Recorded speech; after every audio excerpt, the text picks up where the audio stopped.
ข่าว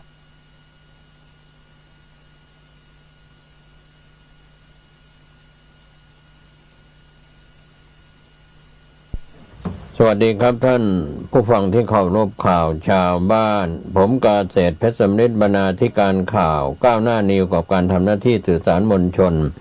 ของพี่น้องสื่อมวลชนทุกแขนงสาขาจากส่วนกลางและก็ส่วนภูมิภาคข่าวภายในประเทศข่าวจากต่างประเทศ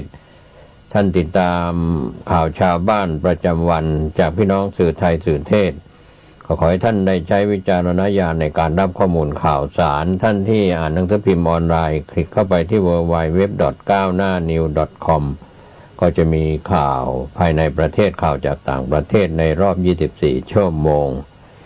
ธรรมะก่อนข่าววันนี้ที่เราริงสัญญาณไปในเครือข่ายสถานีวิทยุกระจายเสียงทั้งภาคปกติแล้วก็ออนไลน์ต่อธรรมะก่อนข่าวบ่งบอกชี้เป็นการสร้างภูมิคุ้มกันทางด้านจิตใจการบริโภคข้อมูลข่าวสารประจำวันนั้นก็จะมีเรื่องของสัญญาความจำจิตใจแล้วก็ความคิดเห็นนะครับที่มีมุมมองที่แตกต่างกันไปบางครั้งเราบริโภคสื่อภาคปกติหรือทางออนไลน์มากเกินไปก็ทำให้เรามีจิตใจไม่สงบฟุ้งซ่านรับอารมณ์ที่ไม่ดีข่าวร้ายเสียเป็นส่วนใหญ่มากกว่าข่าวสารดีๆทำให้เราจิตใจก็เอ็นเอียงไปทางความไม่พึงพอใจในข่าวสารต่างๆก็ทำให้สุขภาพทางร่างกายและจิตใจเราก็เสื่อมเสียไปดังนั้นวันนี้ก็ขอให้เราได้พิจารณาถึงข้อมูลต่างๆข่าวที่เราได้นำเสนอกันไปเป็นข่าวต่อเนื่องเหยื่อแผ่นดินไหวตุรกีซีเรียดับทะลุ 20,000 วันวิกฤตสาธารณสุขระลอก 2ซ้ำเติมหนักก็เป็นการรายงานข่าวจากมติชนรายที่ได้รายงานข่าวต่างประเทศเรื่องนี้กันเข้ามานะครับข่าวคืบหน้าเหยื่อแผ่นดินไหวตุรกีซีเรียดับทะลุ 20,000 วันวิกฤตสาธารณสุขระลอก 2ซ้ำเติมนั้น10 กุมภาพันธ์ 2566ข่าวคืบหน้าหลังจากเกิดเหตุแผ่นดินไหวในตุรกีวัดความรุนแรงได้ 7.8 และ 7.5 แมกนิจูดเมื่อวันจันทร์ที่ผ่านมานั้นส่งผลกระทบไปถึงซีเรียที่มีพรมแดนอยู่ติดกันล่าสุดในช่วงเช้าของวันที่10 กุมภาพันธ์นี้มีรายงานผู้เสียชีวิตใน2ประเทศมากกว่า 20,000 รายแล้วโดยเป็นผู้เสียชีวิตในตุรกี 17,134 รายและในซีเรียอย่างน้อย 3,162 รายขณะที่ความพยายามในการค้นหาผู้รอดชีวิตเข้าสู่วันที่ 4ท่ามกลางความหวังที่น้อยลงทุกทีแม้ว่าเจ้าหน้าที่กู้ภัยจะเร่งความพยายามในการค้นหาใต้ซากปรักหักพังพบผู้รอดชีวิตแม้จะติดอยู่ภายใต้ซากอาคารท่ามกลางสภาพอากาศที่เย็นในช่วงค่ำก็ตามเรื่องนี้ทางนายฮานคูดผู้อำนวยการภูมิภาคยุโรปขององค์การอนามัยโลกออกมาเตือนว่าผู้ที่รอดชีวิตจากเหตุแผ่นดินไหวกำลังเผชิญกับโศกนาฏกรรมครั้งใหม่ด้านสาธารณสุขเว้นเสียแต่ว่าจะต้องมีการลงมืออย่างรวดเร็วยิ่งขึ้นหมายถึงการจัดหาที่พักพิงอาหารน้ำรวมถึงยาให้กับพวกเขาที่ต้องใช้ชีวิตท่ามกลางสภาพอากาศที่หนาวเย็นติดลบคุดยังกล่าวเพิ่มเติมว่าซีเรียประสบปัญหาการสู้รบมาอย่างยาวนานการดำรงชีวิตของชุมชนส่วนใหญ่ขึ้นกับแหล่งเก็บน้ำซึ่งประสบปัญหาทันทีที่เกิดแผ่นดินไหวจึงจำเป็นต้องมีการเร่งสร้างแหล่งเก็บน้ำขึ้นใหม่เนื่องจากซีเรียเผชิญกับการแพร่ระบาดของอหิวาตกโรคอยู่แล้วที่ผ่านมาแต่ก่อนที่จะเกิดเหตุแผ่นดินไหวครั้งล่าสุดขณะเดียวกันก็มีรายงานว่ารถบรรทุก6 คันที่เต็มไปด้วยสิ่งของบรรเทาทุกข์ได้นำความช่วยเหลือข้ามพรมแดนตุรกีเข้าไปยังซีเรียแล้ว ถือเป็นความช่วยเหลือจากนานาชาติชุดแรกที่ส่งไปถึงซีเรียด้านแพทย์ที่ให้การช่วยเหลือเหยื่อแผ่นดินไหวทางตอนเหนือของซีเรียก็ได้ออกมาร้องขอให้ประเทศต่างๆเพิ่มความช่วยเหลือทางด้านการแพทย์ให้มากขึ้นเนื่องจากขณะนี้อุปกรณ์การแพทย์ที่มีอยู่ในตอนเหนือของประเทศมีไม่ถึง 20% ของความต้องการในพื้นที่ประสบภัยนายเท็ดรอส ฮัตฮานอม กีบีเยซุสผู้อำนวยการใหญ่องค์การอนามัยโลกระบุว่าเขากำลังมุ่งหน้าไปยังซีเรียโดยองค์การอนามัยโลกจะเข้าไปให้ความช่วยเหลือที่จำเป็นด้านสาธารณสุขในพื้นที่ที่ได้รับผลกระทบจากแผ่นดินไหวเพื่อสร้างแผนการทำงานระยะยาวทั่วซีเรียต่อไปการให้ความช่วยเหลือในพื้นที่ประสบภัยของซีเรียเป็นไปอย่างยากลำบากเพราะชาติตะวันตกยังคงคว่ำบาตรรัฐบาลซีเรียจึงทำให้การส่งมอบความช่วยเหลือต้องส่งผ่านทางรถข้ามพรมแดนไปจากตุรกีเท่านั้นขณะที่สถานการณ์ในพื้นที่พรมแดนตุรกีที่ติดกับซีเรียก็ได้รับผลกระทบจากแผ่นดินไหวอย่างหนักเช่นเดียวกันนะครับก็ข่าวจากซีเรียและองค์การอนามัยโลกเกี่ยวกับแผ่นดินไหวตุรกีซีเรียข่าวคืบหน้าจะได้รายงานเพิ่มเติมส่วนข่าวคืบหน้าที่ทางรัฐบาลไทยเข้าไปให้การช่วยเหลือผู้ประสบภัยแผ่นดินไหวไทยโพสต์ออนไลน์รายงานข่าวคืบหน้าว่ารัฐบาลส่งทีมปฏิบัติการช่วยผู้ประสบภัยแผ่นดินไหวตุรกี10 กุมภาพันธ์ 2566 โดยทางนางสาวรัชดาธนาดิเรกรองโฆษกประจำสำนักนายกรัฐมนตรีเปิดเผย10 กุมภาพันธ์ 2566 ถึงความคืบหน้าเหตุแผ่นดินไหวตุรกีซีเรียจากรายงานล่าสุดพบผู้เสียชีวิตเหตุแผ่นดินไหวตุรกีซีเรีย 17,176 รายอยู่ในตุรกี 14,014 รายและซีเรีย 3,162 รายนางสาวรัชดาได้กล่าวว่านอกจากการมอบความช่วยเหลือเบื้องต้นของรัฐบาลไทยเป็นเงินจำนวน5 ล้านบาทแก่รัฐบาลตุรกีรัฐบาลไทยได้พิจารณาให้ความช่วยเหลือด้านมนุษยธรรมแก่สาธารณสุขรัฐตุรกีภายใต้ปฏิบัติการก็ส่งทีมค้นหาและกู้ภัยในเขตเมืองหรือทีมของประเทศไทยจำนวน42 คนและสุนัขกู้ภัย2 ตัวพร้อมอุปกรณ์ค้นหากู้ภัยเพื่อเข้าร่วมสนับสนุนให้ความช่วยเหลือผู้ประสบภัยจากแผ่นดินไหวที่เกิดขึ้นการประกอบกำลังของกรมป้องกันและบรรเทาสาธารณภัยกระทรวงมหาดไทยสำนักป้องกันและบรรเทาสาธารณภัยกรุงเทพมหานครทีมสุนัขค้นหาและกู้ภัยจากวิศวกรรมสถานแห่งประเทศไทยในพระบรมราชูปถัมภ์บริษัท NPC Safety and Environmental Service จำกัดโรงพยาบาลเลิศศิลป์และโรงพยาบาลราชวิถีโดยเป็นทีมที่มีศักยภาพในการปฏิบัติการค้นหาและกู้ภัยในเขตเมืองได้มีการฝึกซ้อมอย่างสม่ำเสมอเพื่อให้มีขีดความสามารถในการรองรับสาธารณภัยขนาดใหญ่ทั้งในประเทศและระหว่างประเทศเรื่องนี้ทางนายนฤทธิ์ขำนุรักษ์รัฐมนตรีช่วยว่าการกระทรวงมหาดไทยเป็นประธานส่งทีมปฏิบัติการThailand for ตุรกี 21 นาฬิกาโดยมีพลเอกอนุพงษ์เผ่าจินดาจะเดินทางไปส่งทีมปฏิบัติการที่ท่าอากาศยานสุวรรณภูมิซึ่งทีมปฏิบัติการมีกำหนดออกเดินทางจากประเทศไทยสนามบินสุวรรณภูมิในเที่ยวบินช่วงเวลา 23:30 นาทีของวันที่ 9 กุมภาพันธ์ที่ผ่านมาเมื่อวานนี้ครับก็เป็นเรื่องราวข่าวที่รัฐบาลไทยให้การช่วยเหลือผู้ประสบภัยแผ่นดินไหว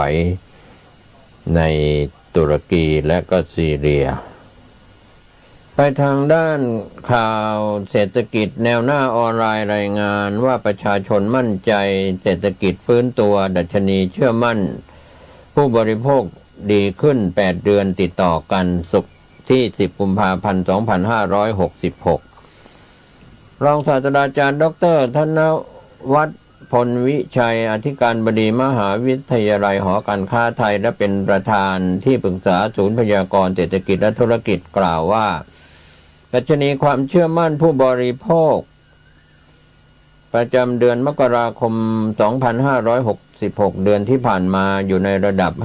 51.7 ปรับตัวดีขึ้นต่อเนื่องเป็นเดือนที่ 8 และอยู่ในระดับสูงสุดในรอบ 26 เดือนนับตั้งแต่เดือนธันวาคม 2563 เป็นต้นมาดัชนีความเชื่อมั่นเกี่ยวกับเศรษฐกิจโดยรวมดัชนีความเชื่อมั่นเกี่ยวกับโอกาสหางานทำโดยรวมและดัชนีความเชื่อมั่นเกี่ยวกับรายได้ในอนาคตอยู่ที่ระดับ 46.049.0 และ 60.2 ตามลำดับปรับตัวดีขึ้นทุกรายการเมื่อเทียบกับดัชนีเดือนธันวาคม 2565 อยู่ในระดับ 43.9 47.0 และ 58.1 ตามลำดับแสดงว่าผู้บริโภคเริ่มมีความเชื่อมั่นว่าเศรษฐกิจไทยกำลังฟื้นตัวดีขึ้นแต่มีความกังวลเกี่ยวกับราคาน้ำมันและค่าครองชีพที่ปรับตัวสูงขึ้นตลอดจนยังคงกังวลในสถานการณ์โควิดในประเทศไทยและก็ทั่วโลกที่ยังคงมีอยู่แม้ว่าจะคลายตัวลง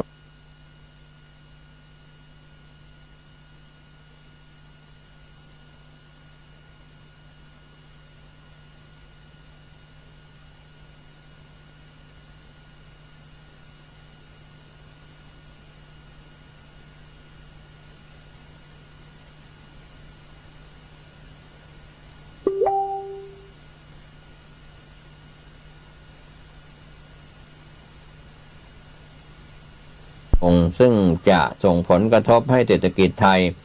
และการจ้างงานมีโอกาสฟื้นตัวได้ช้าในอนาคตซึ่งจะทำให้รายได้ในอนาคตของผู้บริโภคมีความไม่แน่นอนสูงทั้งนี้ผู้บริโภครู้สึกว่าเศรษฐกิจเริ่มปรับตัวดีขึ้นหลังจากที่การท่องเที่ยวฟื้นตัวขึ้นอย่างชัดเจนทั้งการท่องเที่ยวของคนไทยและนักท่องเที่ยวต่างชาติโดยเฉพาะนักท่องเที่ยวจีนที่เริ่มเดินทางเข้ามาท่องเที่ยวในประเทศไทยหลังจากจีนเปิดประเทศรวมถึงสถานการณ์โควิดในประเทศที่ปรับตัวดีขึ้นอย่างต่อเนื่องส่งผลให้เกิดเม็ดเงินหมุนเวียนในประเทศมากขึ้นและกิจกรรมทางเศรษฐกิจในภูมิภาคต่างๆก็ปรับตัวดีขึ้นประกอบกับราคาน้ำมันเบนซินปรับตัวลดลงอย่างมากจากช่วงครึ่งปีแรกทำให้ประชาชนรู้สึกผ่อนคลายเรื่องค่าครองชีพลงส่งผลให้ความเชื่อมั่นของผู้บริโภคทุกรายการปรับตัวดีขึ้นทุกรายการอย่างมีนัยสำคัญผู้บริโภคยังคงมีความกังวลเกี่ยวกับค่าครองชีพที่ยังทรงตัวสูงรวมถึงความกังวลเกี่ยวกับสถานการณ์สงครามระหว่างรัสเซียและยูเครนตลอดจนการปรับขึ้นอัตราดอกเบี้ยเพื่อแก้ไขปัญหาเงินเฟ้อของประเทศต่างๆทั่วโลกอาจเป็นปัจจัยที่เพิ่มแรงกดดันของการฟื้นตัวของระบบเศรษฐกิจโลกเข้าสู่ภาวะเศรษฐกิจถดถอยนอกจากนั้นดัชนี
ปี 2566 จะไม่ดีนักแต่ภาพรวมส่งออกไทยยังโตได้ 1-2% ค่า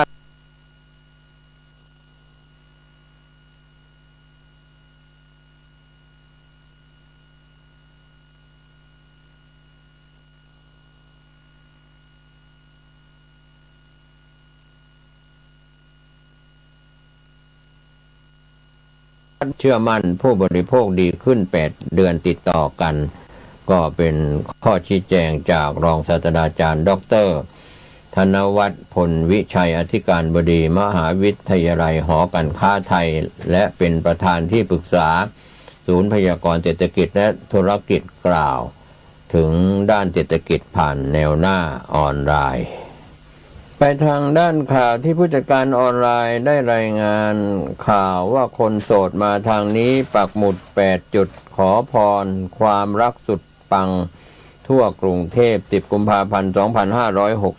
2566อีกไม่กี่วันจะถึงเทศกาลวันแห่งความรักใครที่ยังโสดอยู่อย่าได้เศร้าใจ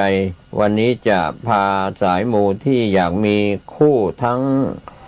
หลายนะครับออกไปไหว้สิ่งศักดิ์สิทธิ์8 จุดขอพรด้านความรักทั่วกรุงเทพมหานครเพื่อเสริมดวงเรื่องเนื้อคู่ดลบันดาลให้สมหวังในรักแบบแฮปปี้เอนดิ้งโดยสถานที่8 แห่งที่คนนิยมไปขอพรความรักก็ได้แก่พระตรีมูรติเซ็นทรัลเวิลด์เมื่อพูดถึงสถานที่ขอพรความรักอันดับต้นๆก็ต้องนึกถึงพระตรีมูรติที่บริเวณลานด้านหน้าศูนย์การค้าเซ็นทรัลเวิลด์แม้ว่าจะมีหลายคนออกมากล่าวว่าเทวรูปที่ประดิษฐานอยู่ที่ลานด้านหน้าศูนย์การค้าเซ็นทรัลเวิลด์ไม่ใช่พระตรีมูรติอย่างที่เข้าใจแต่ก็มีสายมูเดินทางไปขอพรและยังเรียกเทวรูปพระตรีมูรติอยู่เพราะมีความเชื่อว่ามีความศักดิ์สิทธิ์เรื่องความรักเป็นอย่างมากพระตรีมูรติมีความหมายแสดงถึงความอุดมสมบูรณ์ทั้งในชีวิตความรักการงานความศรัทธาที่มีต่อพระองค์ได้สืบทอดผ่านกันมาหลายยุคหลายสมัยจนได้รับเทิดทูนกลายเป็นสัญลักษณ์ใหม่ของการประทานความรักและความสมหวังให้กับมวลมนุษย์ในทุกวันนี้สำหรับฤกษ์ที่ดีที่สุดก็ขอพรเป็นวันพฤหัสบดี 9:30 นาทีถึง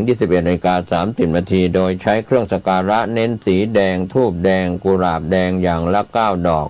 รวมถึงเทียนคู่สีแดงมีเทคนิคก็คือจะต้องวางติดกันเพื่อถือเคล็ดให้ได้เจอคู่ครองที่สมใจ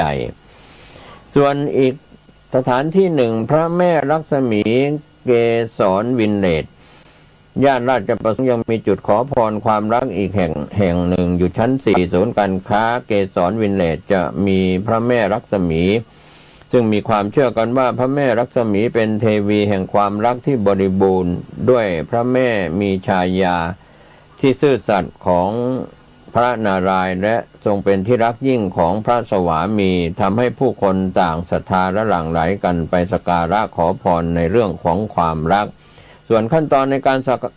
การะนั้นก็เตรียมธูป9 ดอกเทียน1 คู่และสิ่งของที่สื่อถึงความอุดมสมบูรณ์เช่นนมถั่วผลไม้เหล่านี้เป็นต้นพร้อมดอกไม้ที่มีกลิ่นหอมการไปขอพรที่นี่เชื่อกันว่าถ้าหากให้องค์พระแม่จงมองเห็นเราและประทานพรครบทุกข้อก่อนเราก็จะเดินเข้าทางที่จุดธูปขอพรเสร็จแล้วให้เดินบนออกอีกทางผ่านหน้าพระแม่ลักษมีไปนอกจากนี้บนชั้น4ของตึกเกษรวินเลจยังมีองค์เทพอื่นๆให้เราได้กราบสักการะขอพรในเรื่องอื่นๆด้วยจุดที่3วัดพระศรีมหาอุมาเทวีถนนสีลมวัดแขกใจกลางกรุงเทพมหานครย่านสีลมเป็น1 จุดที่ผู้คนนิยมเดินทางไปกราบไหว้ขอพรเรื่องความรักวัดแขกหรือวัดพระศรีมหาอุมาเทวีก็ไปสักการะบูชาพระแม่อุมาเทวีเพราะพระแม่อุมาเทวีนั้นขึ้นชื่อในเรื่องของความศรัทธาและความรักมั่นคงต่อองค์พระศิวะจุดที่4ศาลเจ้าแม่ประดู่ตลาดเก่าเยาวราชศาลเจ้าแม่ประดู่เป็นศาลเจ้าที่มีอายุเก่าแก่เหตุที่ชื่อว่าเจ้าแม่ประดู่ก็เนื่องจากองค์เจ้าแม่สร้างมาจากไม้ประดู่คนที่มาไหว้ก็นิยมขอพรในเรื่องของความรักจุดที่5ศาลย่านาควัดมหาบุตร ตำนานความรักอันบริสุทธิ์และมั่นคงของแม่นาคพระโขนงที่เป็นหนึ่งในเรื่องความรักอันยิ่งใหญ่วันเวลาที่ผ่านล่วงเลยมานับร้อยปีจึงทำให้ทุกวันนี้เขาเรียกขานชื่อแม่นาคพระโขนงได้กลายมาเป็นย่านาคตามที่คนรุ่นใหม่ได้เรียกและเรื่องราวของแม่นาคพระโขนงก็ยังจะคงเป็นเรื่องราวของความรักที่ยิ่งใหญ่นิรันดร์กาล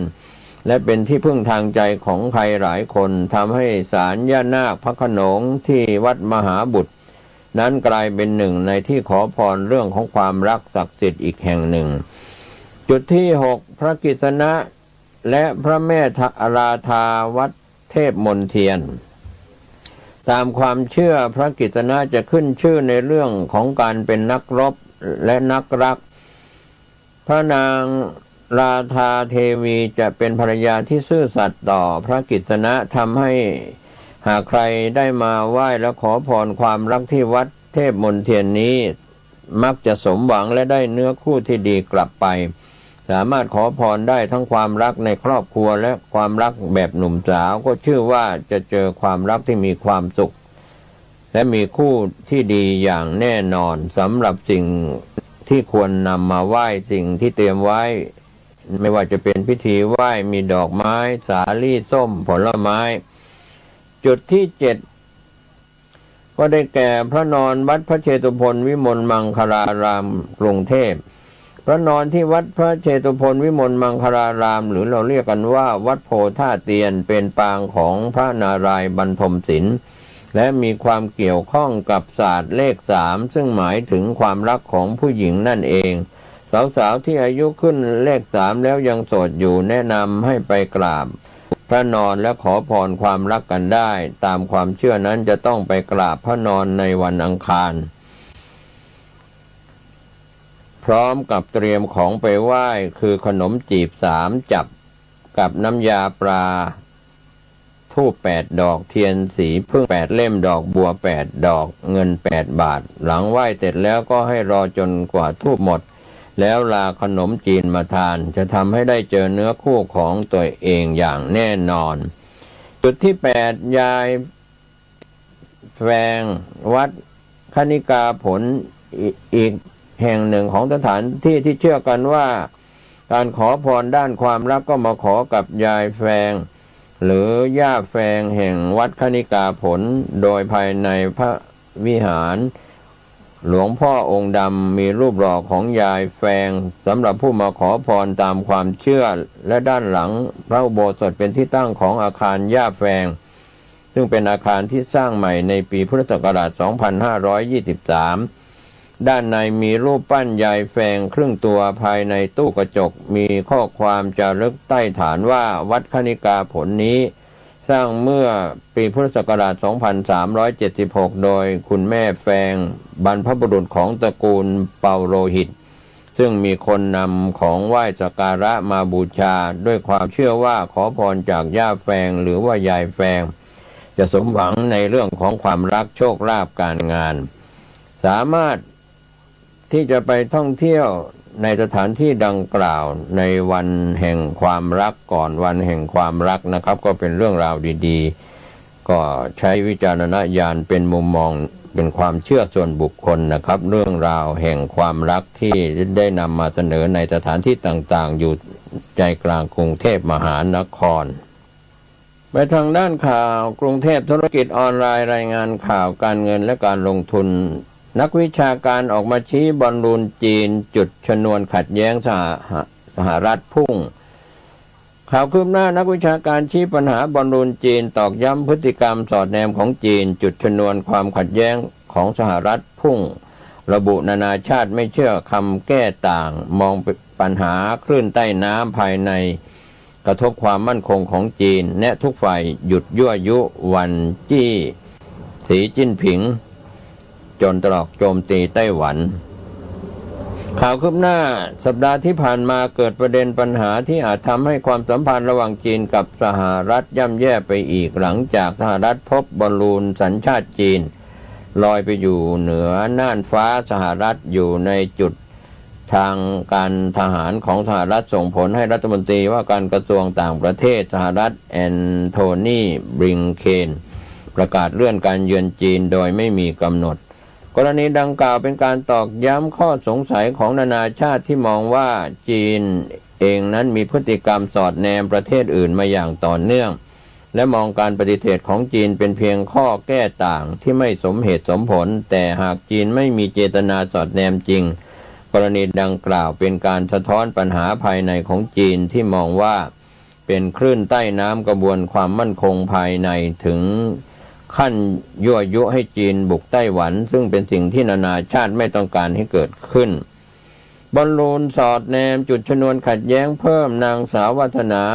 วงศ์สุรวัตรอาจารย์ประจำคณะอักษรศาสตร์จุฬาลงกรณ์มหาวิทยาลัยให้สัมภาษณ์ประเด็นดังกล่าวผ่านรายการของกรุงเทพธุรกิจออนไลน์กรณีบอลลูนจีนลอยขึ้นไปอยู่เหนือน่านฟ้าของสหรัฐนั้นเป็นการสะท้อนพฤติกรรมการสอดแนมของจีนที่ปฏิเสธมาตลอดโดยเหตุการณ์ที่เกิดขึ้นในจังหวะที่รัฐมนตรีต่างประเทศสหรัฐมีกำหนดการเยือนจีนเพื่อสารสัมพันธ์ต้องเลื่อนออกไปไม่มีกำหนดถือว่าเป็นจังหวะที่เรียกว่าจังหวะนรกที่ก่อให้เกิดปัญหาความขัดแย้งเรื่องการสอดแนมของจีนก็เป็นเรื่องที่นานาชาติตั้งข้อสงสัยมานานเมื่อเกิดขึ้นก็ตอกย้ำขณะที่คำอธิบายก็ฟังไม่ขึ้นฉะนั้นจีนต้องกลับไปทบทวนและมีคำตอบให้ได้ถ้าเปลี่ยนนโยบายเป็นมิตรจริงๆต้องทำอะไรบางอย่างให้เห็นที่ผ่านมาแข็งกร้าวมาตลอดว่าไม่ได้สอดแนมแต่อยู่ๆก็มีบอลลูน ขอไปมีบอลลูน3 ลูกลมพัดมาทั้ง3 ลูกก็พูดลำบากถ้าจะไปต่อต้องมีอะไรนิดหนึ่งก็เราเชื่อว่าทั้งจีนและอเมริกาก็ต้องการมีความสัมพันธ์ค้าขายซึ่งกันและกันเพราะเป็นประโยชน์2 ฝ่ายการที่บิงเคนเลื่อนการเยือนจีนไม่มีกำหนดก็หมายความว่าเขาคิดว่าสักวันจะไปท่าทีตรงนี้บอกว่าขอให้เรื่องซาก่อนแล้วค่อยว่ากันและให้จีนจัดการหลังบ้านให้เรียบร้อยก่อนด้านนายภากรกัจฉริยาจารย์ประจำคณะบริหารธุรกิจมหาวิทยาลัยเชียงใหม่ออกมาระบุปัญหาดังกล่าวเป็นเรื่องละเอียดอ่อนที่จะกระทบให้ความสัมพันธ์ระหว่างสหรัฐกับจีนแย่ลงไปอีกกล่าวกันว่าก่อนเกิดเหตุการณ์สื่อจีนเองก็วิเคราะห์แง่บวกว่าความสัมพันธ์จีนกับสหรัฐน่าจะเจอกันครึ่งทางโดยประเทศพันธมิตรมีออสเตรเลียเองก็มีการพูดคุยกับระดับรัฐมนตรีการค้าในมุมบวกแต่พอเกิดกรณีนี้ขึ้นมาแน่นอนว่าส่งผลให้เกิดประเด็นด้านความขัดแย้ง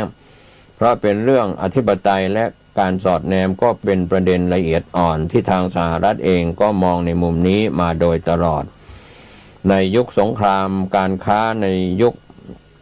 โดนัลด์ทรัมป์เป็นประธานาธิบดีสหรัฐก็มองว่าหัวเว่ยที่เป็นบริษัทเรือธงของจีนด้านไอทีว่ามีการสอดแนมในอุปกรณ์เหล่านี้รวมถึงแอปพลิเคชันของ TikTok ของจีนซึ่งอเมริกันใช้เยอะก็เคยมีประเด็นว่าถ้าคนอเมริกันใช้มากข้อมูลจะหลุดรั่วหรือไม่ประเด็นนี้ละเอียดอ่อนมานานในเรื่องของข้อมูลสหรัฐจะโดนจีนสอดแนมหรือเปล่าแน่นอนว่าส่งผลกระทบในระดับประเทศอยู่แล้วเชื่อข้อแก้ต่างของจีนฟังไม่ขึ้นภากรก็มองว่าจริงๆถ้าศึกษาพิสัยของบอลลูนประเภทนี้อยู่ในชั้นบรรยากาศเป็นหมื่นฟิตหรือหมื่นฟุตการลอยไม่น่าจะมาไกลขนาดนี้แต่ทางการจีนบอกว่าเป็นเพราะลมแรงจริงๆสภาพภูมิอากาศสุดวิสัยแต่การปล่อยบอลลูนตรวจสอบอะไรก็ตามปกติแล้วจะมีการและจีนเองก็ไม่รู้เลยหรือว่าหลุดนอกเส้นทางไปเชื่อว่าสื่อและนักวิชาการตั้งประเด็นสงสัยว่าไม่รู้จริงหรือไม่ยิ่งมีประเด็นถอดผู้บริหารระดับสูงอุตุนิยมวิทยาจีนจึงมีเสียงเล่าลือว่าจีนจะไม่มีการติดตามข้อมูลของบอลลูนจริงหรือแล้วบอลลูนก็ลอยไปตรงขีปนาวุธของสหรัฐด้วยก็มองว่าบังเอิญไปไหมวาสนากล่าวเพิ่มเติมว่าคำถามเกิดขึ้นว่า บอลลูนที่ลอยไปในพื้นที่ของสหรัฐนั้นทางการจีนหรือผู้บริหารระดับสูงของจีนไม่ทราบจริงหรือไม่เมื่อเกิดกรณีดังกล่าวแล้วทางการจีนเองควรจะแจ้งกับ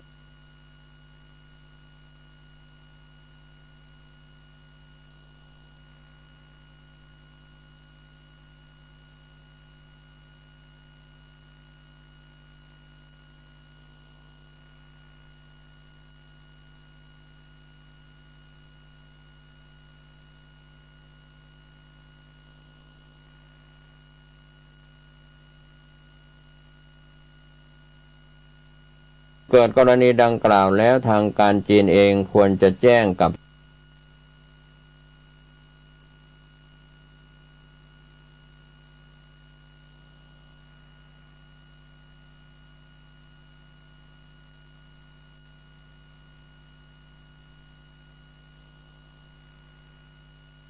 ่าอยู่ตรงไหนแต่คำถามที่น่าสนใจฝ่ายการต่างประเทศรัฐมนตรีต่างประเทศใหม่ที่เพิ่งเปลี่ยนเพื่อการพัฒนาความสัมพันธ์เขารู้เรื่องนี้หรือเปล่าหรือว่าแม้กระทั่งประธานาธิบดีสีจิ้นผิงเองรู้เมื่อไหร่ผู้นำระดับสูงรู้หรือไม่ปัญหาภายในกระทบความมั่นคงสีจิ้นผิงวาสนายังกล่าวเพิ่มเติมว่ามองว่านอกจากจะเกิดข้อสงสัยเรื่องการสอดแนมของจีนแล้วขณะนี้เกิดข้อสงสัยอีกว่าปัญหาบอลลูนดังกล่าวเป็นปัญหาภายในของจีนเอง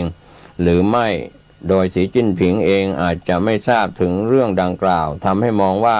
สีจิ้นผิงเองจัดการกับปัญหาภายในประเทศได้หรือเปล่าและสิ่งนี้จะเป็นอันตรายต่อความมั่นคงของสีจิ้นผิงมากเพียงใดจะเห็นได้ว่านโยบายต่างประเทศของจีนถูกกำหนดจากสถานการณ์ภายในประเทศเป็นหลักและการเปลี่ยนนโยบายต่างประเทศจากแข็งกร้าวมากต่อสหรัฐและโลกตะวันตกมาเป็นพันธมิตรเห็นได้ชัดเพราะสีจิ้นผิงมีความแน่ชัดว่าตนเองจะได้ดำรงตำแหน่งประธานาธิบดีวาระที่3เพราะต้องการกระตุ้นเศรษฐกิจจีนดังนั้นเขาจึงพยายามเปลี่ยนนโยบายต่างประเทศสิ่งที่เกิดขึ้นถ้าเป็นอย่างที่เราสงสัยเจ้าหน้าที่ระดับปฏิบัติการรู้แต่ผู้นำสูงสุดไม่รู้อันนี้แสดงให้เห็นว่ามีความไม่ต่อเนื่องหรือปัญหาในการสั่งการหรือสื่อสารองค์กรของรัฐบาลจีนดังนั้นทำให้เกิดข้อสงสัยว่าสีจิ้นผิงเอาอยู่หรือเปล่าสิ่งนี้จะเป็นอันตรายต่อความมั่นคงต่อสีจิ้นผิงมากเมื่อพูดกันว่าถ้าใครจะล้มสีจิ้นผิงได้ไม่ใช่ใครแต่เป็นภายในประเทศของจีนฉะนั้นภายของความมั่นคงของสีจิ้นผิงไม่ใช่สหรัฐหรือยุโรปแต่ภายในของจีนเองเมื่อเกิดประเด็นนี้ขึ้นมาคำถามก็คือสีจิ้นผิงโดนเจาะยางหรือเปล่าเอาอยู่ไหมซึ่งบังคับให้รัฐบาลแสดงท่าทีแข็งกร้าวจะบังคับให้ไม่สามารถพัฒนาความสัมพันธ์กับโลกตะวันตกโดยเฉพาะสหรัฐได้มากเท่าที่เขาต้องการภากรกล่าวเพิ่มเติมช่วงท้ายว่ามุมมองส่วนตัวมองว่าอาจจะไม่ตั้งใจให้เกิดขึ้นเพราะว่าจริงๆความตั้งใจของสีจิ้นผิงได้บอกว่าต้องการเปิดประเทศชูนโยบายพหุภาคีและพูดมาตลอดว่าจีนกับสหรัฐควรหันมาร่วมมือกันอาจจะไม่ตั้งใจเป็นความผิดพลาดทางเทคนิคเมื่อเกิดเหตุการณ์ขึ้นคนที่กลุ่มบางเหียนอุตุวิทยามีการหลุดจากตำแหน่งอาจจะมีประเด็นเรื่องไม่รายงานและไม่จัดการทันท่วงทีหรือไม่ซึ่งปัญหาภายในเกิดขึ้นตั้งแต่โควิดที่รัฐบาลไม่สามารถสั่งรัฐบาลท้องถิ่นได้ทำให้การทำงานไม่เป็นไปตามต้องการปัญหาภายในประเทศและเรื่องชาตินิยมจะทำให้ความสัมพันธ์จีนกับสหรัฐเป็นแบบขึ้นลงจะเห็นได้ว่าความสัมพันธ์จีนกับอเมริกาก็เป็นแบบนี้มาตลอดมีเรื่องละเอียดอ่อนท่าทีของสองประเทศก็จะแข็งกร้าวดังนั้นความสัมพันธ์ก็จะขึ้นลงวันปัญหาบานปลายบีบจีนบุกไต้หวันวาสนากล่าวตอนท้ายว่าความห่วงของผู้นำชาติตะวันตกคือความไม่แน่นอนที่สีจิ้นผิงอาจจะจัดการปัญหาภายในประเทศไม่ได้จะก่อให้เกิดปัญหาชาตินิยมผลักดันให้จีนบุกไต้หวันหรือไม่จึงขอให้นานาชาติลดการยั่วยุจีนเพื่อไม่ให้สีจิ้นผิงจนตรอก เพื่อจะได้ไม่มีสงครามโดยไม่จำเป็นถ้าสีจิ้นผิงจัดการปัญหาในประเทศไม่ได้จะผลักให้เขาเข้าไปสู่อุดมการณ์ชาตินิยมรุนแรงหรือเปล่าท้ายที่สุดจะแก้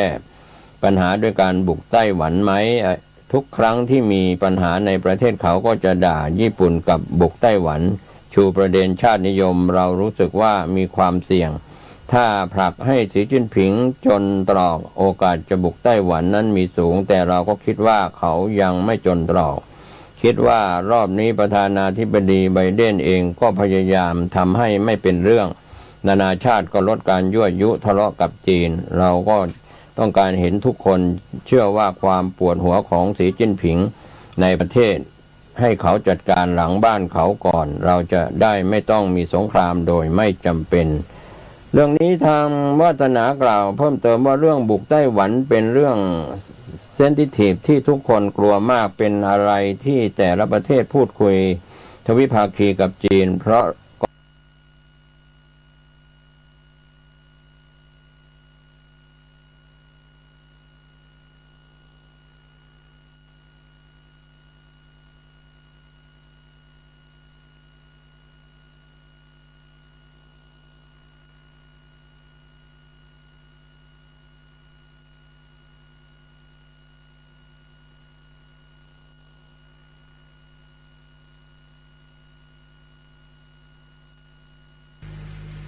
ญาติโยม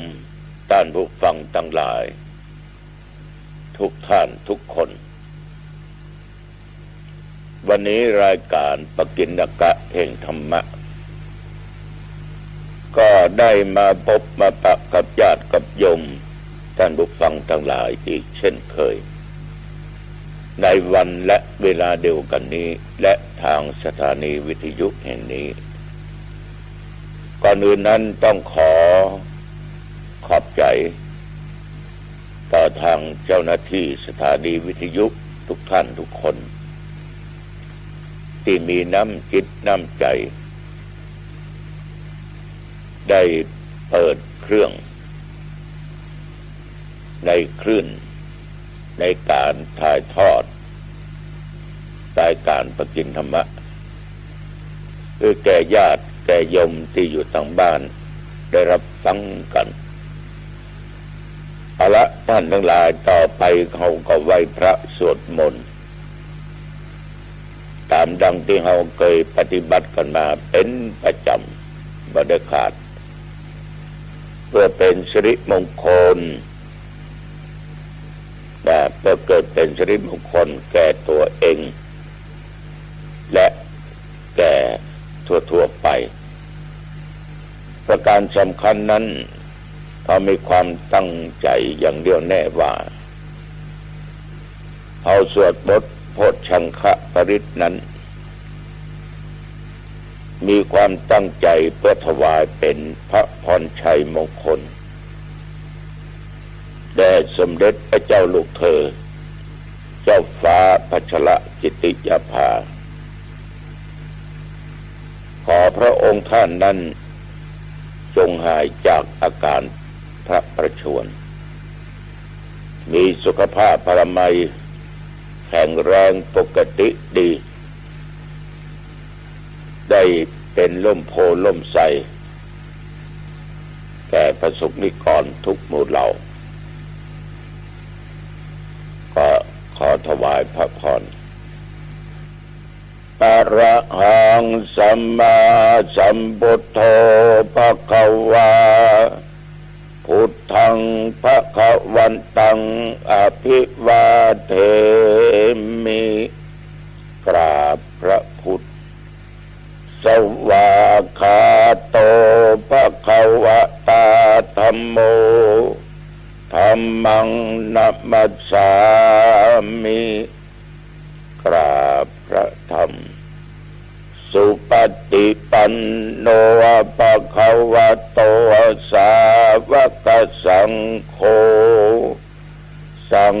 ฆังนะมามิกราบพระสงฆ์นะโม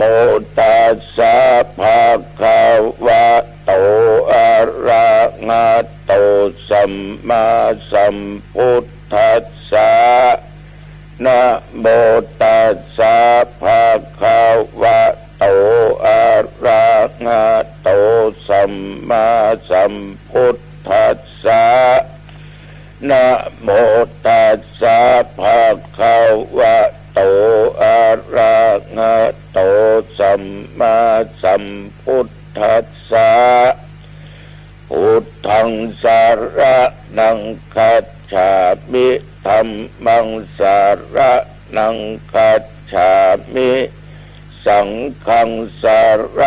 นังคัจฉามิตุติยัมปิพุทธังสารนังคัจฉามิตุติยัมปิธัมมังสารนังคัจฉามิ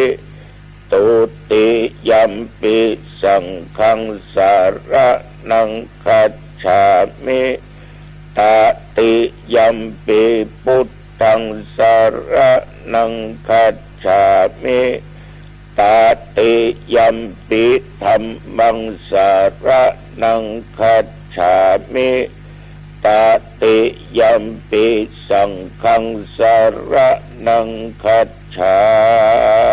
มิยะโตหังภาคินิอาริยายะชาติยาชาโตนาภิชานามิสัญจิยะปานังชีวิตาโวโรเปตาเตนะสัจเจนะโสทิเตโหตุโสทิคัพพัสสะโพชังโคสติสังฆาโตธัมมานังวิจโยตถาวิริยัมปิติปัสสัทธิโพชังคาจะตถาปะเรสะมาทุเปกะโพชังคาสัตเตเตสัพพะทัสสินามุนินาสัมมาทัสคาตาภาวิตาภาภูลิกาตาสังวัตตันติอาปิญญายะนิพพานายะจาโพธิยาเอตินะสัจจวัชเชนะโสธิเตโอตุสัพพะทาเอกัสสะมิงสัพมะเยนะโตโม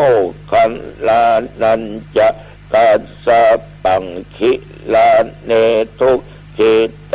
ติสาโพชังเกสัตตะเทสานิติจะตังอาภินันทิตวโรคามุตจิงสุตังคะเนเอเตนะสัจจวัชเชนะโสธิเตโอตุสัพพะทาเอกะทาธัมมราชาติเคลัญเยนะปิปิริโตจุนทัตเทเลนะตัญเยวะภะนาเปตัวนะสาทะลังสัมโมทิตัวจะอาภาธาตัมหาพุทธาสิภานะโสเอเตนะสัจจวัชเชนะโสทิเตโหตุสัพพะทาปะหิงนาเตจะอาภาธาตันนันนันตินนันนัมปิมาเอสินังมัคคานาตะกิเลสะบะปัตตานุปติธัมมาตังเอเตนะสัจจวัชเชนะโสทิเตโหตุสัพพะทาภวะตุสัพพะมังคะลังรักขันตุสัพพะเทวตาสัพพะพุทธานุภาเวนะสัทธาโสทิภวันตุเตภวะตุสัพพะมังคะลังรักขันตุสัพพะเทวตาสัพพะธัมมานุ ภาเวนะสัทธาโสทีภวันตุเตภวะตุสัพพะมังคะลังรักขันตุสัพพะเทวตาสัพพะสังฆานุภาเวนะสัทธาโสทีภวันตุเตขอถวายพระพรกรมอุตุได้ประกาศว่าตั้งแต่เมื่อตะวันวามาจนปัจจุบันบัดเดี๋ยวนี้ว่ามีแรงงานฝนตกแม้แต่เม็ดเดียวหยดเดียวขณะนี้อุณหภูมิ15 องศาท้องฟ้าโปร่งใสที่ผ่านมาอากาศก็ดีบ่ร้อนจนเกินไปแต่ระยะปัจจุบันบัดเดี๋ยวนี้อากาศหนาวเย็นมากพี่น้องญาติโยมบางท่านบางคนนั้นก็คงนอนห่มผ้าจุ้งเนาะ หรือบางอันก็ลุกนั่งไปทำการทำงานบางคนก็นั่งเปิดวิทยุน้อยๆฟังเสียงตุเจ้าน้องตองเอาธรรมะรายการปกิณกะมาอู้มาจาพี่น้องศรัทธาญาติโยมเมื่อตะวันวานี้ก็ได้มีหน่วยงานราชการเจ้าหน้าที่การคลังของเทศบาลเป็นย้ายมาจากอำเภอจอมทองเดิมเป็นคนจังหวัดพิษณุโลกเข้ามาประจำอยู่เทศบาลตำบลหนองตองพัฒนาก็ได้อู้จากันเกี่ยวกับงบประมาณของแต่ละปีประการสำคัญงบประมาณในการส่งเสริมประเพณีวัฒนธรรมก็ได้ชี้แนะชี้นำหลายสิ่งหลายอย่างหลายประการอู้จากันไปมาเป็นเวลาพอสมควรเป็นก็ลาครับท่านจะหันได้ว่าญาติโยมพอใดเจ้าหน้าที่หน่วยงานองค์กรมาย้ายมาอยู่จะต้องมาพบมาปะก็ในฐานะที่เป็นเจ้าคณะอำเภอเป็นเจ้าคณะผู้ปกครองฝ่ายสงฆ์เมื่อมีกิจกรรมมีการมีงานก็มักจะนิมนต์เจ้าคณะอำเภอเป็นเขาเป็นประธานมีการมีงานอย่างก็ต้องปรึกษาหารือกันถ้าจะเกี่ยวกับเรื่องของทางพระสงฆ์เรื่องการกระทำบุญสุนทานต่างๆหรือปัญหาต่างๆที่เกิดขึ้นมันจะได้มามาจาร่วมกันจัดร่วมกันทำร่วมกันแก้ไขฉะนั้นหัวหน้าหน่วยงานต่างๆก็ต้องไปพบไปพระไปคารวะท่านเจ้าคณะอำเภอเพราะว่าอำเภอไหนแต่ว่าก็เช่นเดียวกันต่อจากนั้นเวลาประมาณเกือบ10 โมงก็ได้เดินทางออกจากวัดไปวัดสุพรรณรังสีอำเภอเมืองจังหวัดลำพูนท่านพระครูหรือท่านมหาเจ้าอาวาสคือมหาสุภชัยเป็นเจ้าคณะอำเภอตุ้งหัวจ้างเป็นตานเสนาสนะที่ปฏิสังขรณ์เป็นต้นว่ากุฏิกาศาลากาพระธาตุเจดีย์กา แล้วก็ทำบุญครบ5 รอบอายุของท่านได้60 ปีบรรยากาศตะวันนี้ก็เป็นไปด้วยความเรียบร้อยญาติโยมก็ไปร่วมบุญกันพอสมควรตะวันนี้นิมนต์ทุกเจ้าไปเจริญพุทธมนต์สืบโอฬารชตาก่อนที่จะสืบโอฬารชตาเพื่อก็จุดเทียนบูชาพระรัตนตรัยเทียนมงคลซ้ายขวาเทียนนวโลกุตระอีก9 เล่มบางที่มีเทียนธาตุ4บางครั้งก็มีการจุดเทียนชัยเหลือแต่งานนั้นก็มีญาติโยมถามว่าพิธีกรรมประเดี๋ยวอย่างมีเทียนนักจุดนักก็บ่ได้จุดนักญาติโยมก็นึกว่าเป็นสิ่งที่ดีก็แล้วกันเป็นมังคละเป็นมงคลแต่ละอย่างก็มีความหมายอย่างเทียน9 เล่มก็มรรคผลนิพพานมรรค4ผล4นิพพาน1อย่างใดก็ตามทุกอย่างก็มีความหมายอยู่ในตัวมันญาติโยมก็ถามว่าเอาบ่เอาได้ก็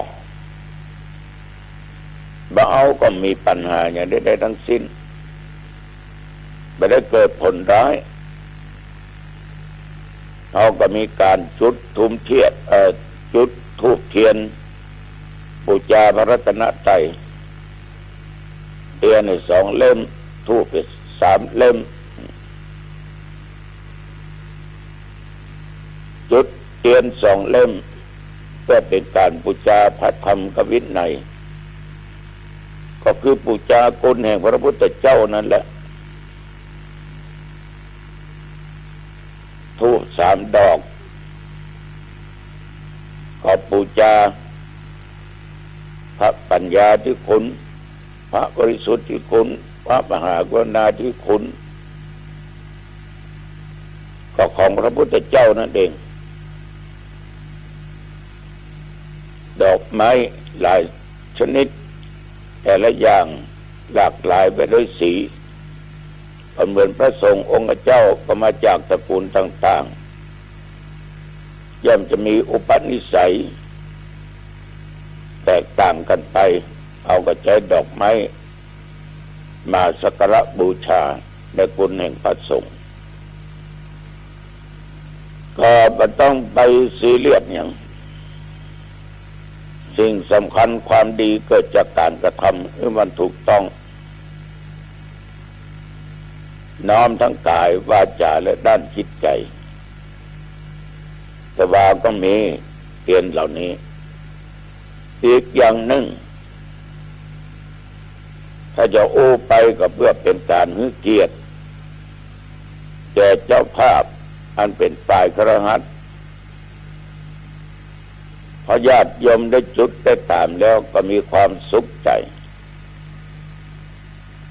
แล้วก็เป็นจุดเด่นเป็นได้ประกาศขอเรียนเชิญคนนั้นคนนี้จุดเทียนเล่มที่ 1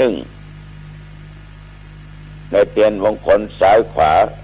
คนที่เล่มที่ 2เชิญคนนั้นคนนี้สายตาทุกคนก็จ้องไปเป็นว่าคนนี้ก็ชื่อนี้นะก็ให้เกียรติกันยกย่องกันคนที่เพิ่นจุดเพิ่นจะมีความสุขใจของเพิ่นสบายจิตใจฉะนั้นญาติโยมท่านผู้ฟังทำดีมันก็ย่อมได้ผลดีทำชั่วก็ย่อมได้ผลชั่วก็บางหันมันผิดแผกไปอย่างก็ทำกันไปได้สิ่งที่ดีๆงามๆแต่ว่ามีเจ้าคุณลาภรองเจ้าหน้าจังหวัด วัดพระธาตุเจ้าดอยสุเทพพระธาตุเจ้าดอยสะเก็ดเป็นประธานสงฆ์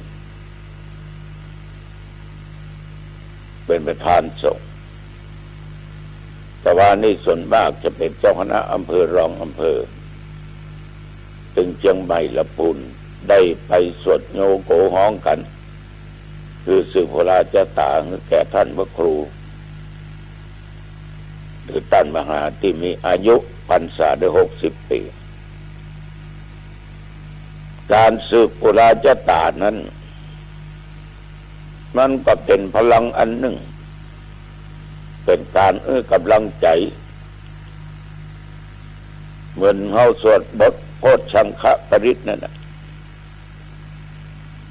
มันก็มีสิ่งศักดิ์สิทธิ์อยู่ในอักขระพยัญชนะในบทสวดเอาจะอู้ไปง่ายๆก็คือว่าเป็นกรรมอ้อนวอนก็มีในหั่นอวยพรอวยชัยก็มีในหั่นบอกให้เทพให้เท้าเทวุฒิเทวดาก็มีในบทสวดญาติโยมท่านผู้ฟังทั้งหลายคนที่ทำแล้วมันสบายจิตสบายใจว่าเปิ้นว่าตัว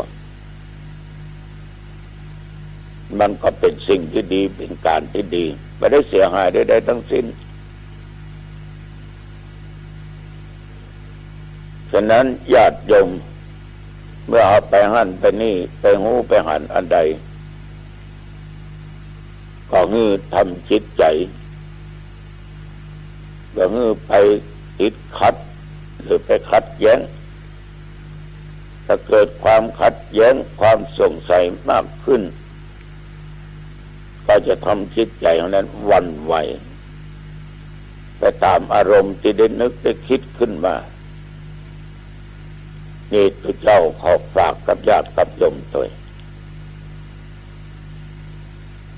ขอบใจต่อญาติโยมทุกท่านทุกคนที่ว่าอยากจะฟังธรรมะจากตัวเจ้าก็มีป้าออกไม่ออกหลายท่านหลายคนได้โทรมาที่วัดแล้วก็เป็นแฟนรายการธรรมะปกิณกะตัวแล้วก็ขอบใจการที่เขาได้สนใจในเรื่องสิ่งดีๆนั่นน่ะมันเป็นมังคละเป็นมงคลต่อชีวิตเพราะมันแบบทำให้เขาตุกอกตุกใจมันทำให้เกิดบาปมันทำให้เกิดความสุข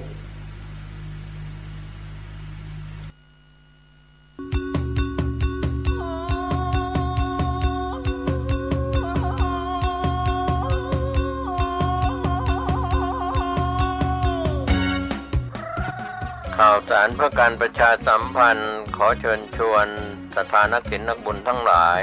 ร่วมทำบุญฉลองถาวรวัตถุและเสนาสนะปล่อยหลวงฉลองสมโภชการก่อตั้งวัดวังสิงห์คำครบ149 ปีณวัดวังสิงห์คำตำบลป่าแดดอำเภอเมืองเชียงใหม่จังหวัดเชียงใหม่15 กุมภาพันธ์ช่วงเช้า 9 นาฬิกาเป็นวันถวายตาลจ้อตาลตุง22 กุมภาพันธ์ช่วง 19 นาฬิกาพิธีเจริญพุทธมนต์เทศนาธรรมสมโภช23 กุมภาพันธ์ 9 นาฬิกา 9 นาทีโอกาสเวียนตาลถวายสิ่งก่อสร้างถวายเครื่องทยทานแด่พระสงฆ์24 กุมภาพันธ์เป็นวันตกแต่งดาเครื่องทยทานวันหอมตาลวันเสาร์และวันอาทิตย์ที่25และ26 กุมภาพันธ์ 2566ตั้งแต่เวลา 9 นาฬิกาเป็นต้นไปคณะศรัทธาวัดวังสิงห์คำและหัววัดต่างๆแห่เครื่องทยทานเข้าร่วมทำบุญในโอกาสนี้ก็เชิญชวนศรัทธาสาธุชนร่วมทำบุญรับเป็นเจ้าภาพสังฆทานถวายพระมหาเถรานุเถระที่นิมนต์มาเจริญพุทธมนต์สังฆทานถวายหัววัดและขอเชิญชวนทุกท่านร่วมงานและร่วมทำบุญในครั้งนี้โดยทั่วกันติดต่อบริจาคร่วมทำบุญได้ที่วัดวังสิงห์คำ081 0837836540ได้ทุกวันก็เป็นงานบุญงานกุศลฉลองท้าวรวัตถุและเสนาสนะปล่อยหลวงฉลองสมโภชการก่อตั้งวัดวังสิงห์คำครบรอบ149ปีณวัดวังสิงห์คำตำบลป่าแดดอำเภอเมืองเชียงใหม่จังหวัดเชียงใหม่15กุมภาพันธ์ถึง26กุมภาพันธ์ขอเชิญท่านร่วมงานบุญนี้โดยพร้อมเพรียงกันแดงเป็นเจ้าอาวาสสร้างโบสถ์สร้างวิหารศาลาบาทนิมนต์หัววัดโฮมทำบุญประจำปีรำวงนำนา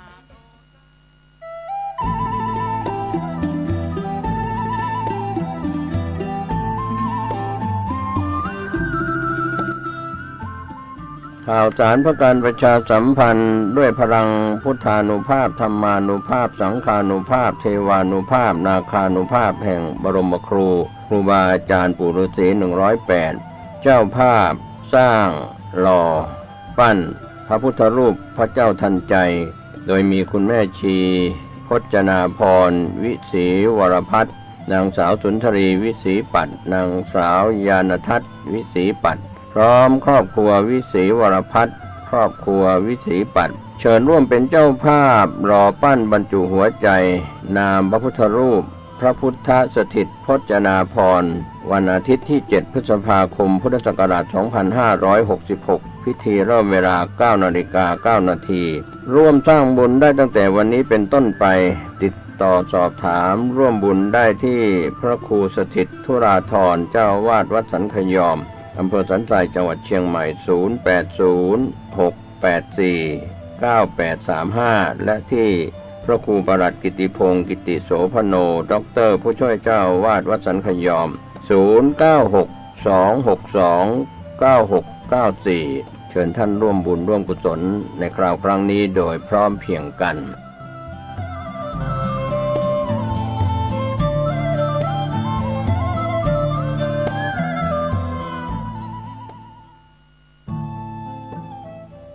ท่านกำลังติดตามรับฟังสถานีวิทยุกระจายเสียงพระพุทธศาสนาแห่งชาติและสังคม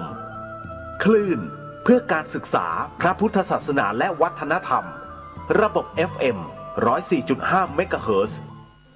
รายการต่อไปเป็นรายการคดีโลกคดีธรรมคณะสงฆ์จังหวัดเชียงรายและสมาพันธ์ส่งเสริมและพิทักษ์พระพุทธศาสนาจังหวัดเชียงรายขอเชิญร่วมงานครบรอบ3 ปีการก่อตั้งสมาพันธ์ยุวพุทธสัมพันธ์และเปิดกรุสมเด็จพุทธาจารย์โตพรหมรังสีวันอาทิตย์ที่19กุมภาพันธ์2566ณพุทธมณฑลสมโภช750ปีอำเภอแม่ลาวจังหวัดเชียงรายระหว่างเวลา 7:30 น.ถึง 16:00 น.กิจกรรมในงานประกอบด้วยการตั้งองค์พระป่าและจัดนิทรรศการของ18อำเภอการสาธิตการสวดมนต์สรรเสริญพระรัตนตรัยทำนองสรพัญญะและการบรรยายธรรมของนักเรียนที่ชนะเลิศการประกวดระดับจังหวัดการมอบประกาศเกียรติคุณแก่ผู้ทำคุณประโยชน์ต่อพระพุทธศาสนาการเสวนาทางวิชาการและการตั้งโรงทานอย่าลืมพบกันที่พุทธมณฑลวันอาทิตย์ที่19กุมภาพันธ์2566